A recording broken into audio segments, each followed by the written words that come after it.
Жасөспірім Марко Полоның хикаялары. Заттера кемесімен саяхат. 25 бөлім. Танзаниядағы Малави көлінің солтүстік шетіне жүзіп барғаннан кейін, біз шығысқа қарай жүріп, Мозамбик арқылы Ангоче айлағының сыртына келдік. Біз Шиланың анасын табу үшін Мозамбик арнасы арқылы Мадагаскарға баратын кеме табуымыз керек. Біз мақсатымызға жетіп қалдық деп қатты толқып қуанып едік. Не үшін ауыр жүктің мен тасуым керек? Себебі сенің қолыңның күші көп, достым. Кейде қолым Фуфудың қолында кішкентай болса ғой деймін.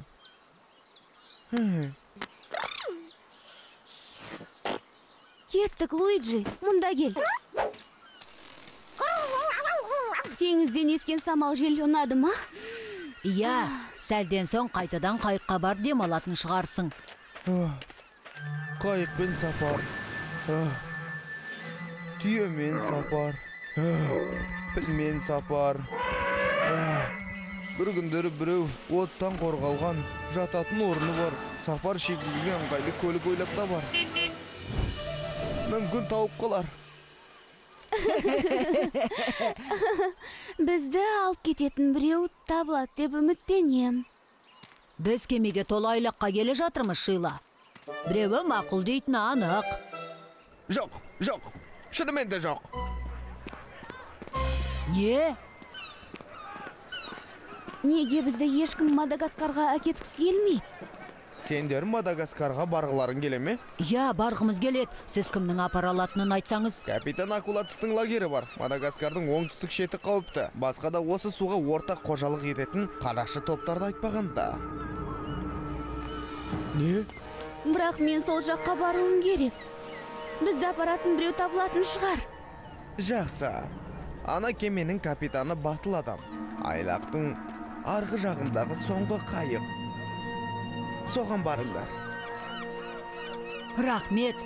Капитанның есімі кім? Капитан Рудольфо. Қорықпаңдар, оны тез табасыңдар. Олар неге күліп жатыр?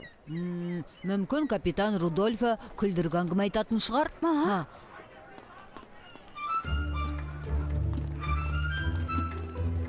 Заттера, мен көрген кемелердің ең әдемісі. Ол Заттера емес, қымбаттым. Ол анау, әне анау тұрған. Иә, сол. Мен Мадагаскарға жүзіп барам. Кеттік, Шила. Жаман емес. Капитанымен сөйлесейік. Теңізшілердің неге күлгенін енді білдік.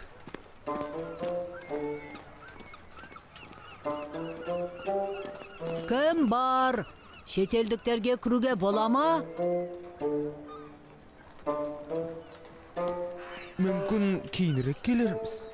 Луиджи, мына сатыны көтеруге көмектескендерің жөн шығар. Бұл кем емес. Қиранды ғой. Бұларың дұрыс болмады.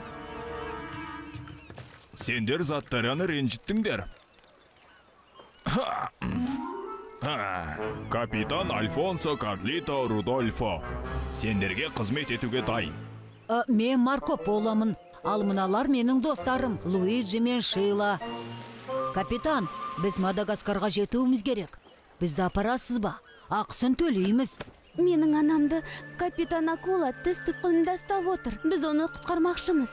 Бізді сол жаққа жеткізіңізші, өтінеміз. Қуана көмектесер едім. Алақай! Тамаша! Тек бір мәселе болып тұрғаны. Капитан Шарк дұрыс қой бізді айтып тұрған. Солай ма? Мен қарақшылардан қорықпаймын. Олардың жек көретін топтарында табам. Бірақ мен Заттера туралы айтып тұрмын. Біраз уақыт жағада тұрғандықтан, оны біраз тазалау керек болып тұр. Тазалау? Мына кемеге қажет. Жаңа кеме? Кезі көлгенде көресіңдер. Бір кездері Заттера теңіздегі ең шапшаң кеме болған. Марко, біздің уақытымыз босқа кетіп жатыр. Капитан Рудольфо! Көргеніме әрқашан қуаныштымын, айлақ шебері. Мен саған соңғы рет ескертіп тұрмын. Рудольфо, Мен оны ертең естеймін деп ойлап едім. Бұл менің соңғы ескертуім. Егер айлақтың ақысын төлемесең, төлем ретінде кемеңдегінің бәрін алып қоятын болам. Айтпады деме. Айлақ ақысы? Менің кемем суда тұрған жоқ қой. Бұл қылмыс деймін сізге, қылмыс. Қалмыс тек үйінде болып тұрған кеме. Мен саған 3 күн ішінде төле дедім. Әйтпесе кемеңді шауып, отқа жағам. Айтпады деме. 3 күн. Меніңше сіздің екінші мәселеңіз мынау, капитан. Иә, менің уайымым сол. Менің кемем айлақ ақысын төлей алмағандықтан жағалауда тұрды. Бірақ мен кемемен жұмыс істемесем айлақ ақысын төлей алмаймын. Шегі жоқ шеңбер бұл. Бұл бір шешілмейтін мәселе.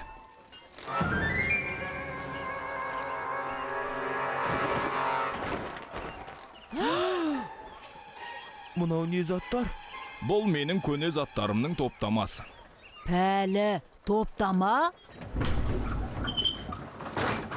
Оу, Мен әлемнің түкпір-түкпірін аралап, қол өнер бұйымдарын, ыдыстар, гобелендер, тағы да сол сияқты заттарды алып сатқан саудагермін. Көріп тұрғандарыңдай әдемі заттарды сатумен айналыстым. Ал мына заттарды неге сатпадыңыз? Мен осы заттарға байланып қалған сияқтымын. Әр заттың мен үшін жеке тарихы бар, және мен олардан ажырағым келмейді. Жинағыш екенсіз. Иә, жинағышпын. Бірақ сол әсершілдігімнің кесірінен менің саудам тоқтап қалуға таяды деп қауіптенем.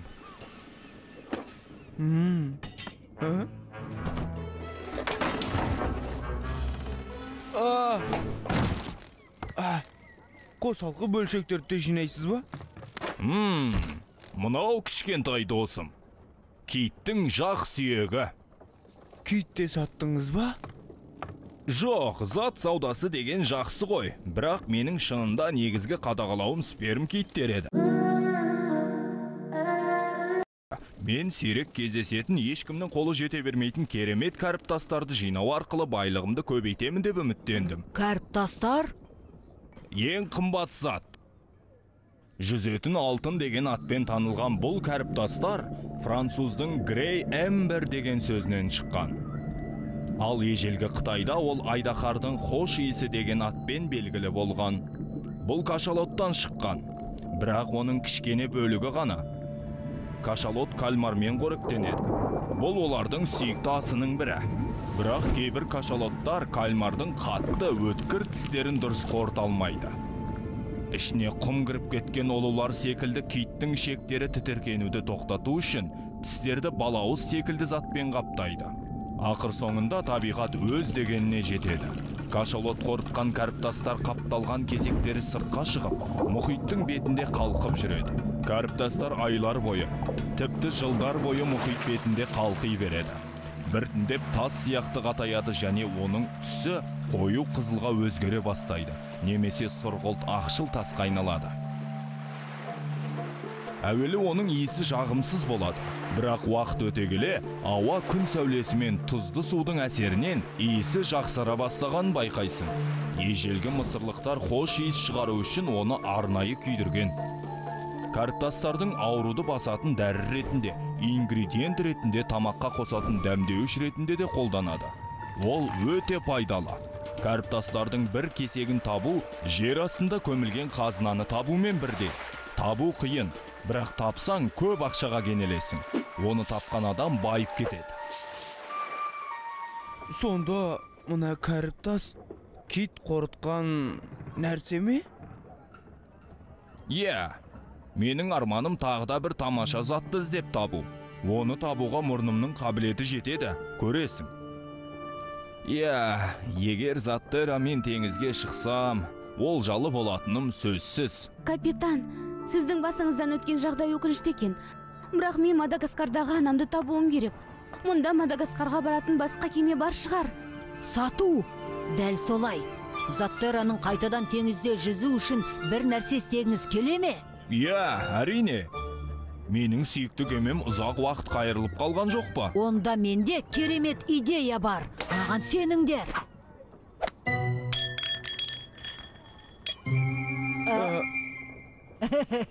Қолымнан келет. Бұрында осы сөзді естігенбіз.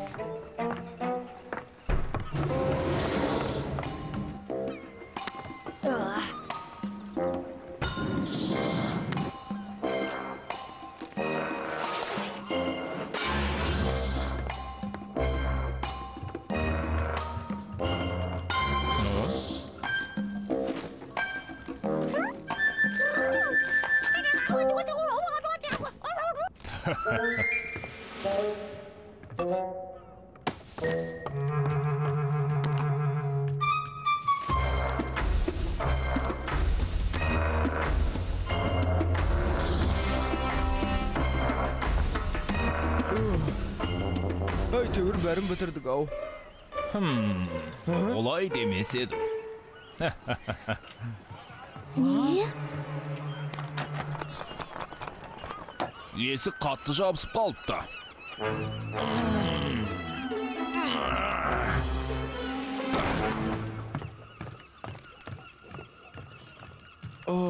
Қап. Қане тазалап жіберейік. Тоқта! Кешіріңіз. Біз мұнда біраз уақыт қамалып қалатын болдық қой.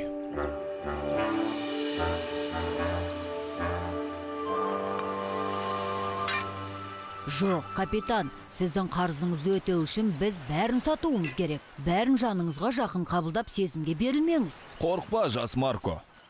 Менің жүрегім тастай қатты. Ой, қымбаттым, бұл менің сүйікті құмырам. Тоқта! Қайтарып бер. Тоқта! Уайымдама, Шила, бәрі дұрыс болады.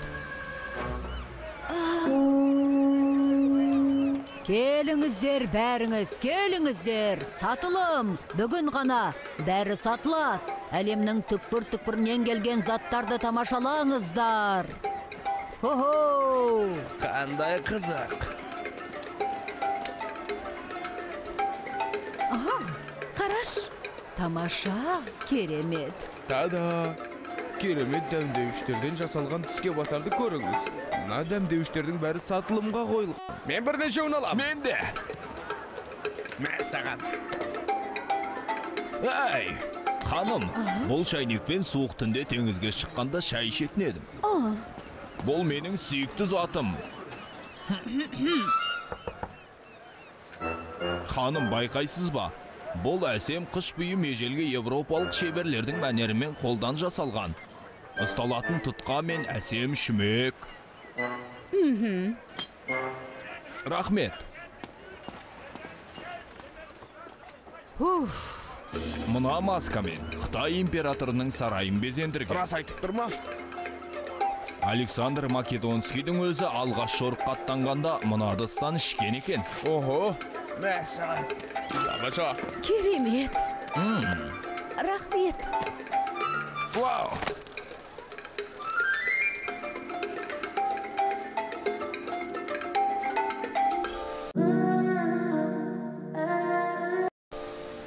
Қандай керемет күн. Анау ақша салғышқа қарасам, айлақ шеберіне төлейтін ақшаға жететін сияқты. Мен қарыздан құтылдым ау әйтеуір. Үшеуіңе шын жүректен алғыс айтамын. Сізге көмектескенімізге қуаныштымыз. Мүмкін бұл қуанышты тамақ ішіп отырып тойларымыз. Менде тағы жақсы жаңалық бар.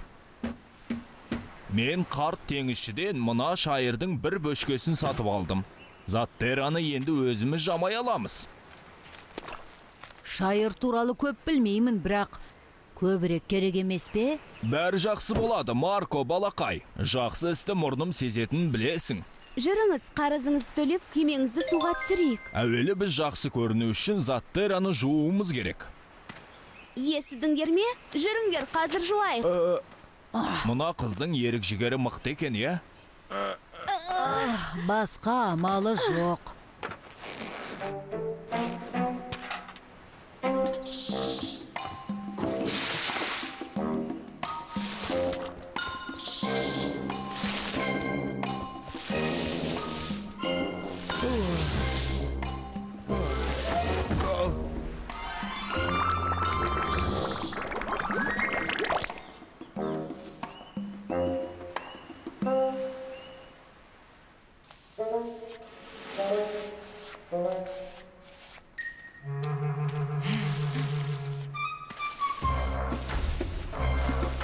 Вау,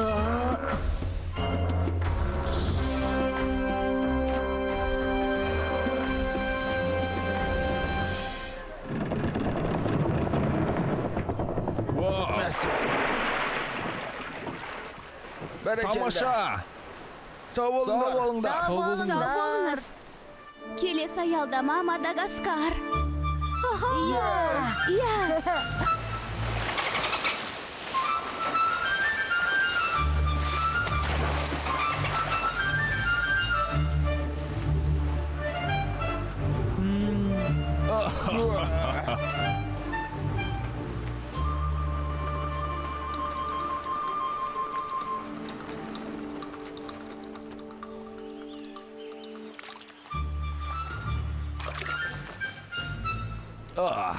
Екі күн ашық теңізде, және мен басқа адаммын. Мен де. Фу-фу.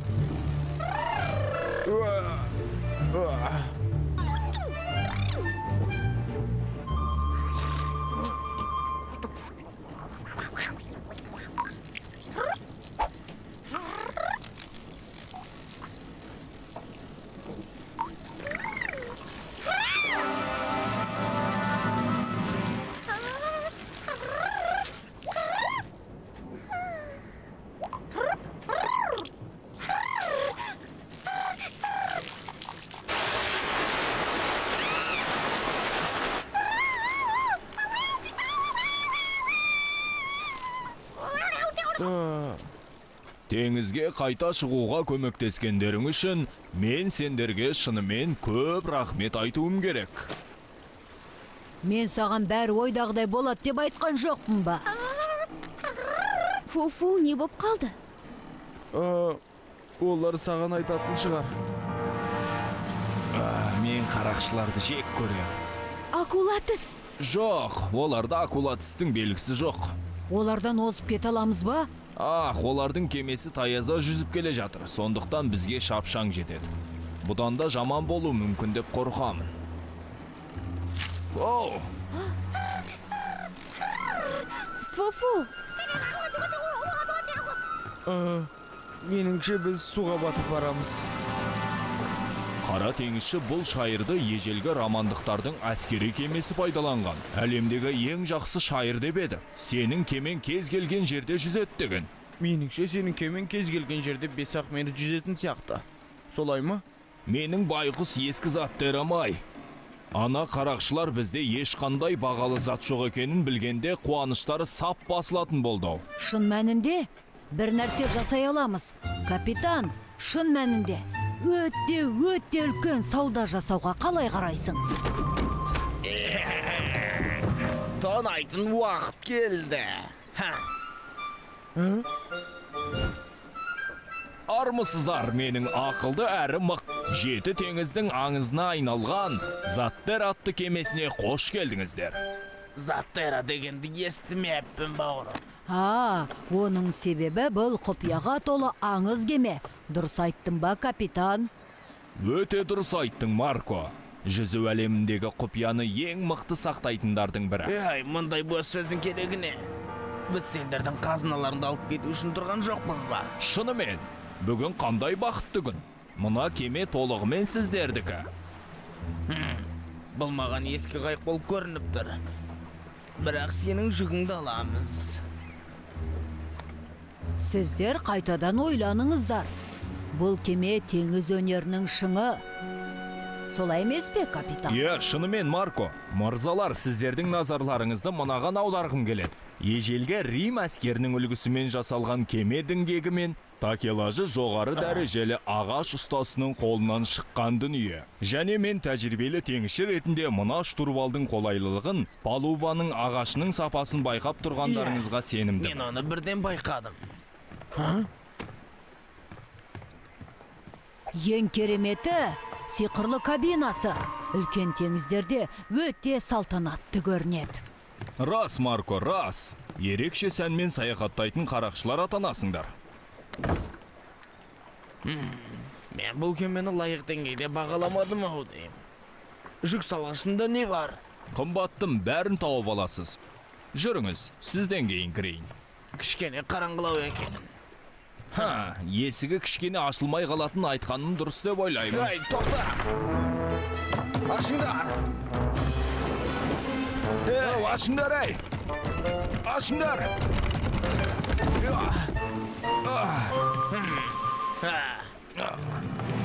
Кете берсін. Енді бізде жақсырақ кеме бар. Ал енді төменде не сақтағанын көрейік.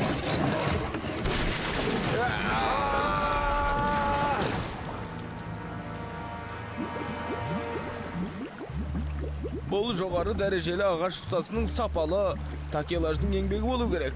Жап шаусыңда.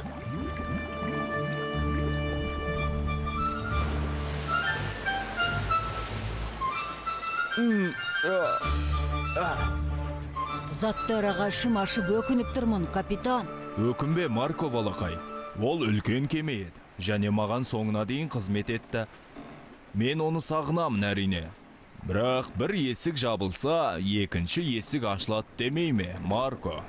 Меніңше, мына кеме сіздің жаңа сауда кемеңіз болады. Бұл кішкентай қайық менің қажетімді өтей алмайды. Енді маған қажет нәрсе, ол... Мәссаған. Не?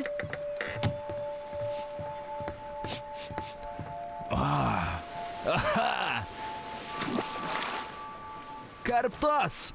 Айтып едім ғой, менің мұрным сезгіш.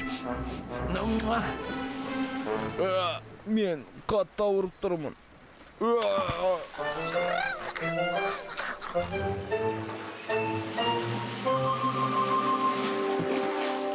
Мұнда бәрі жақсы болады, менің жас достарым. Кемелер бұл жерден үнем өтеді. Дайын болған кезде мені алып кету үшін жалауды төмен Бұған түсіремін. шынымен сенімдісіз бе? Иә, шынымен Марко балақай. Мына кәріптас су бетіне жақында шыққан. Демек, киттер жақын маңда жүзіп жүр деген сөз. Мен бұл аралдың жағалауын тазалап шығамын. Олай етпеңші, өтінем. Көп табатыныңызға қалай сенімдісіз? Бұл қарт теңізшінің тәсілі. Әрине мұрынның арқасында. Менің байлық туралы арманым қайта басталатын болды. Мына әдемі сыйлық менің саяхатымның бастауы. Сенің саяхатың үшін, Шила, мына компасты ал. Анаңа баратын жолды бағдарлап отырсын. Сізге қажет емес пе? Уайымдама, жолымды табуға мұрным көмектеседі. Қалқымалы алтын, кәріптасты іздеген капитан Рудольфоны жағалауға қалдырып, біз кішкентай кемемізбен әрі қарай Мадагаскарға бет алдық. Әйтеуір бір жерде көкжиектің ар жағынан Шиланың анасын тауып алатынымыз анық.